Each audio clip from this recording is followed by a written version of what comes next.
So what sort of coaching nuggets did you glean from Guy today? More stories for our room. There was some reminiscing and some good stories that made us all laugh. And we asked him to help teach our guys how to score. He did a good job with his son, so he asked if he could help some of our players along today. So it was nice to have him out there, that's for sure.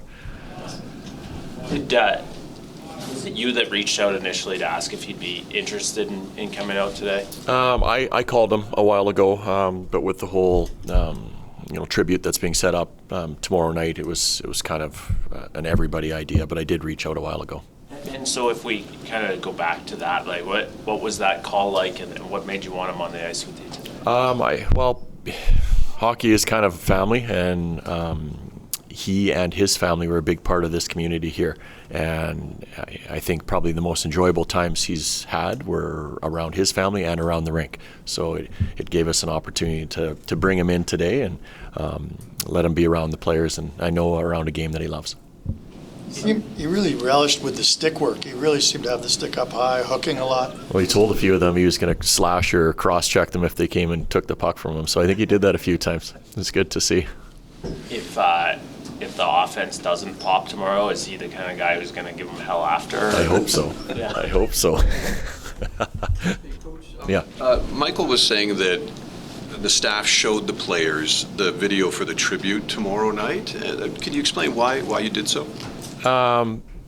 Just it's I don't know. So it wasn't. So they have an idea as to what's coming. That's really it. So we try to always prepare them the best we can, and that's another example of doing that.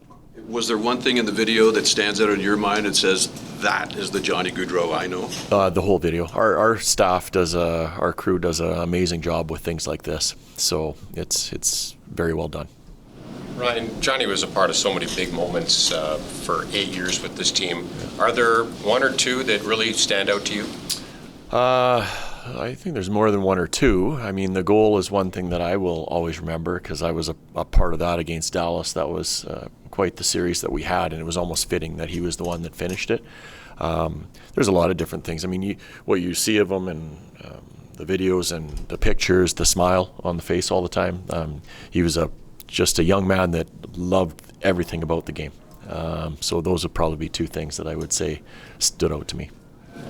We talked so much, obviously, at the end of August about the memorial, and there were photos kind of all over the world of how Calgary was reacting to the tragedy. I'm curious, tomorrow night with this building able to kind of show its love to the family in person, what do you think that moment's going to be like?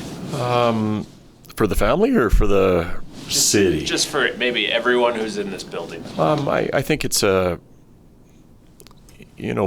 opportunity. Again, I've heard the word legacy used a few times before to build on Johnny and the family's legacy around Calgary. Like over the years, they've been a family that were very recognizable around the city, and I know they drew a lot of attention when they came to town. So I think it's an opportunity for people to